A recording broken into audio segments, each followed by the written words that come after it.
welcome to Atop the Fourth Wall, where bad comics burn. Last year, I got to look at a stupid but entertaining comic called Gameboy.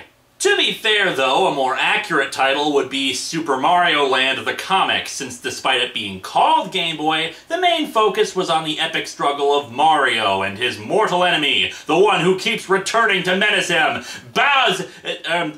Tatanga the Space Lord.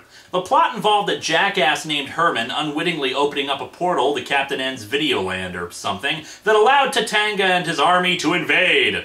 Fortunately, a pair of kids was on hand to repel the invader with their own Game Boy, summoning Mario to force Tatanga back into his pixelated domain. However, the kids realized that Tatanga may one day find another way to escape, so they vowed to tell every kid they knew about this incident. The two children were then placed in heavy psychiatric care as they kept yelling at their friends about how Tatanga was coming to eat their souls. So let's continue the story by digging into Game Boy number 2. Welcome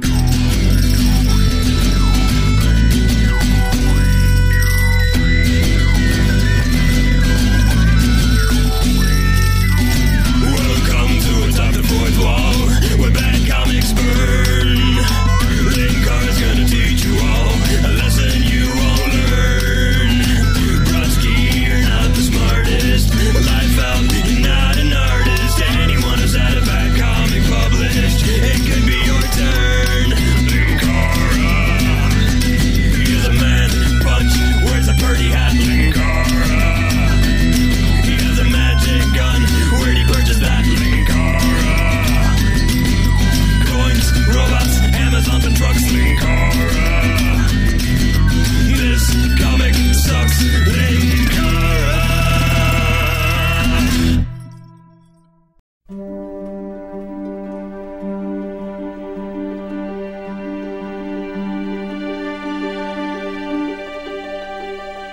Our cover starts us off in space!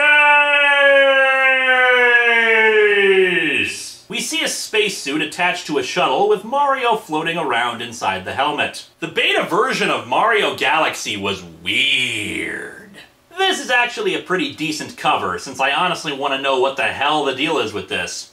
We open at an airport where a stewardess is talking to a mother and her daughters, one of whom is playing on a Game Boy.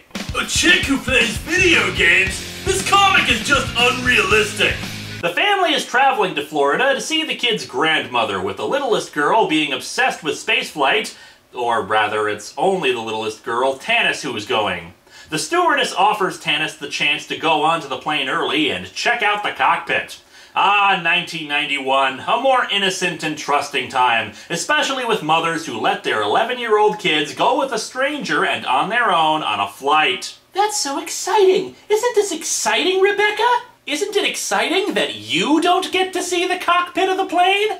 The other daughter's reaction is a lot more believable, just continuing to play Super Mario Land on her Game Boy. We cut back to our old pal Herman, who's not in good shape. He's talking to his mother on the phone while wearing an absolutely hideous yellow and polka-dotted shirt, which will only get sillier looking when he puts a jacket over it later. His mother wonders why he hasn't talked to her in 2 weeks. Isn't that how it always is with parents? And he explains that he's been in the apartment the whole time. Herman, I know something's wrong. There's nothing you can't tell your mother, sweetheart. Was it the veterans asking for quarters, dear? I know they send you into a mad rage. All right, Mama, but just hear me out, okay? I mean, it's all so strange. Oh, it's not that strange, dear. It happens to every boy when they grow up. I got a Game Boy, Ma. It's one of those little video games, and there's a little man inside of it named Tatanga, and he needs my help to get out. Okay, I know I used this joke already in the last Game Boy review, but I think it bears repeating here. My poor insane son. Herman says that Tatanga is doing something weird to him. He told me to burn things. His mother tells him that he sounds crazy and that he should get rid of the Game Boy and come back home to her. This was just the clue stick Herman needed to be hit with, so he decides to get rid of the Game Boy. He gives it to two kids who were annoying him earlier, which surprises me since I just assume he'd smash it as give it away. Herman is kind of an inconsistent character in this book, alternating between jackass and decent. I'm not sure if that makes him a well-rounded character or just poorly written. Still, it seems to work as he starts feeling better, but then is attacked by purple energy bubbles around his head and proceeds towards an electronics store.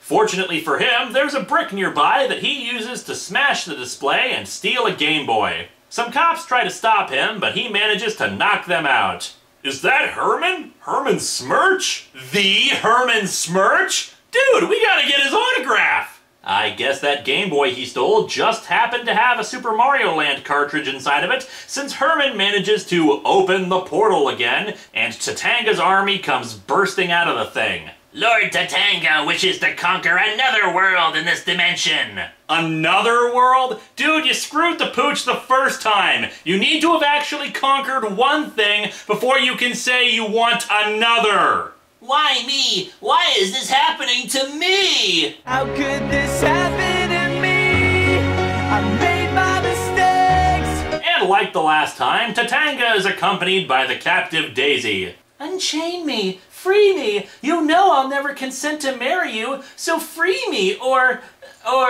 You will feel better once you've had a vacation. The giant will lead us to a suitable world. I will conquer it. Then you will have fun. This will make you happier. Dude, nobody likes to admit when a relationship isn't working, but you are so damn clueless, it's just annoying. Get the hell over it already and find someone who is turned on by conquerors. Or Daisy, maybe you should make more of an effort to escape here. I know he has loyal forces at his command all around you and he's kind of stupid, but maybe he'll get a clue if you knee him in the groin or something. I'm just saying you could stand to be a little proactive yourself here. Actions speak louder than words. Speak, giant. Where is the best world for a vacation?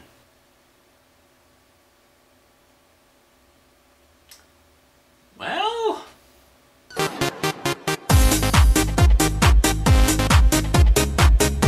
Actually, Herman suggests Disney World and we cut to them toppling a bus. That was the only way to the airport! The vehicle's pilot refused us entry. What does it mean, exact change? Instead, they steal a semi-truck and force Herman to drive them there. They have spaceships and little planes. What the hell do they need another vehicle for? The assembled armada arrives at the airport. I love alliteration. I got you this far, Tatanga, but I can't afford to buy plane tickets to Florida. Field Marshal Pompey, make travel arrangements. Yes, my lord. Hello, Travelocity. I need a flight and hotel package for about 4 dozen bees, some octopi, that Easter Island statue-looking thing. Somehow, they apparently made it past the gate since Tatanga spots an airplane out a window and orders his forces to seize control of it. And what a coinky-dink! This is the same plane where Tanis is playing around in the cockpit. And that's the altimeter? And that's the airspeed indicator? Very good, young lady. Would you like to see where we hang our coats? No, thank you. I'd rather push this button. No. We're all gonna die! She's led back to her seat, but Herman and Tatanga's forces arrive on the plane. They storm the cockpit. What is this? It's, a hijacking. Better do as they say. They can blow this whole plane to smithereens. A dark cloud over the World Trade Towers in the first issue, now hijacking an airplane in this one? This comic is seriously trolling me. Tatanga, in what I'm sure was an intentionally hilarious scene, orders the flight crew to take him to Disney World. Soon after, the plane is in the air. Geez, that must have been a weird message to air traffic control. We're being hijacked by bees, my god. And Tanis says she knows exactly what's going on. Tatanga comes out of a Game Boy. If you know how, you can get Super Mario out too to chase Tatanga away. I know, 'cause some kid at school told my sister, Rebecca. Then they got dragged away kicking and screaming by men in white coats. It was weird.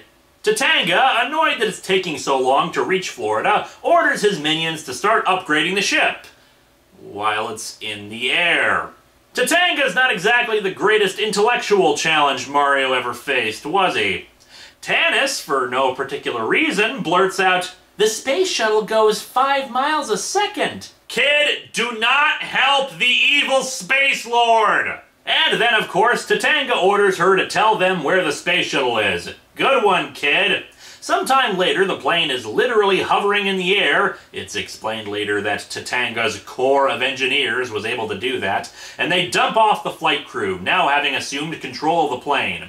They arrive at NASA and are just somehow able to get onto the space shuttle without anyone stopping them. This is back when NASA was family-owned and operated. Nothing can spoil Tanis's good time, though, as she happily slips down the emergency exit slide with a whee!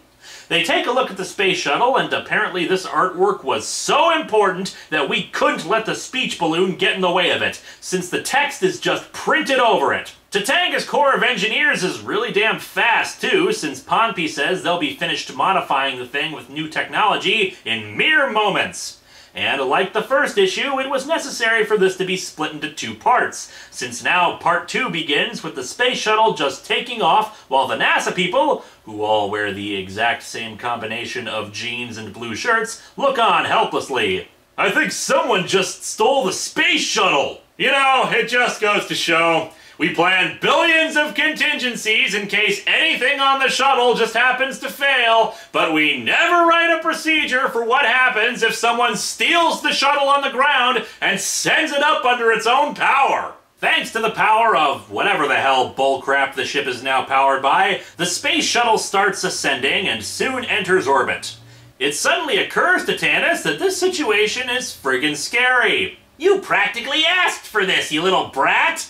And I hate to agree with Herman on this one, but, yeah, she kinda did, since she was the one who decided to talk about the space shuttle for no reason at all. However, Herman softens up when she starts crying, and he gives her his jacket since she feels cold. Herman is called away by Tatanga, but then Tanis discovers his Gameboy in the jacket's pocket. Tatanga, looking out a window, demands to know what the Earth is. You mean the Earth? The world? All one world? A conquest worthy of Tatanga! I've gotta say, I don't quite remember From the Earth to the Moon ever covering this little incident. Meanwhile, Tanis has slipped below and is trying to play Super Mario Land to summon Mario, but unfortunately she's not good enough. Somehow, she manages to access the shuttle's communications system and calls NASA. It's a good thing that they have the best and the brightest to handle this sort of situation. I want a 6-foot trench dug around the entire base. Fill it with gasoline. Sir! Anyway, she tells them who she is, and NASA, apparently briefed about the plane hijacking, recognizes her and they start talking to her. After another scene of Daisy refusing Tatanga, we go right back to Tanis talking to NASA. They've patched her through to her mother, and she demands to talk to her sister. Tanis says she needs to know how to get Mario through the first 3 worlds, and naturally her mom is incredulous at this.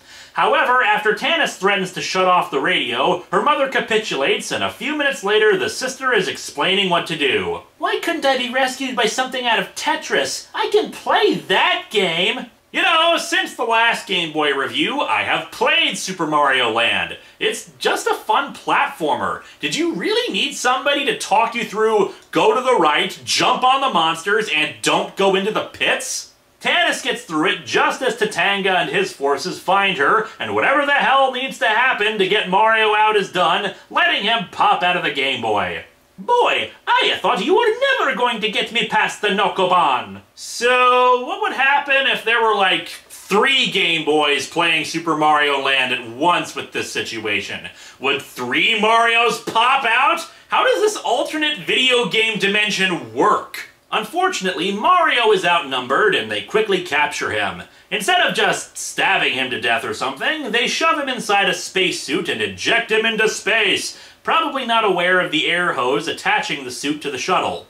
However, Mario is undeterred, going through the internal hoses and wires inside the suit looking for an escape. Tatanga wants to know who's responsible for bringing Mario here, and Herman, back to being a jackass, quickly points the finger at Tanis. However, the discussion is tabled as the shuttle has started to lose orbit. Our equipment! It's shorting out! Our anti-gravity and thrusters are gone! Oh, cut the bleeding heart crap, will ya? It turns out Mario, after climbing through the air hose, returned here and started sabotaging the shuttle. Tatanga orders his forces to retreat back into the game, but since Tanis is holding the Game Boy, they can't go through. Mind you, if I were her, I'd pull out the cartridge as extra insurance, but what do I know? Instead, Tatanga orders his engineers to repair the anti-gravity systems, and they manage to succeed. Somewhat. The shuttle still crashes, but much more softly. We'll forget that they probably should have burned up in the atmosphere if they weren't on a decent trajectory. Anyway, Pompey says they can attack Mario now, but Daisy feigns being injured in the crash, so Tatanga orders them all to retreat back into the Game Boy. I've got to go back to Sarasaland before the warp closes, so I can continue the war against Tatanga. But are you okay? I've been to space! Space. Wanna go to space. Orbit, in my spacesuit. Tanis gives Herman his jacket back and he quickly exits. And so our comic ends with us learning that they in fact crashed into Disneyland, where a much more horrifying fate than being killed in the vacuum of space awaits them. The It's a Small World ride! This comic is stupid and I love it. Like the first issue, it's really enjoyable in just how completely idiotic it is, from the ridiculous premise to the massive leaps in logic. If there's one disappointing thing about it, it's that Mario didn't really fight anybody this time. He just floated around and then sabotaged the space shuttle. Speaking of, that shuttle crash probably killed a whole bunch of people. And yet after all of that, I still don't get why the hell this thing is called Game Boy when it's only about Super Mario Land. Go figure.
with him in the new Super Mario Land. Guide him on the Nintendo Game Boy. Challenge the mysteries and terrors of ancient Egypt. Battle all the horrors of the deep. Master lots of weird worlds to give Mario a happy ending and make your world a better place. New Super Mario Land and other exciting games for Game Boy. Nintendo. Now you're playing with power. Portable power.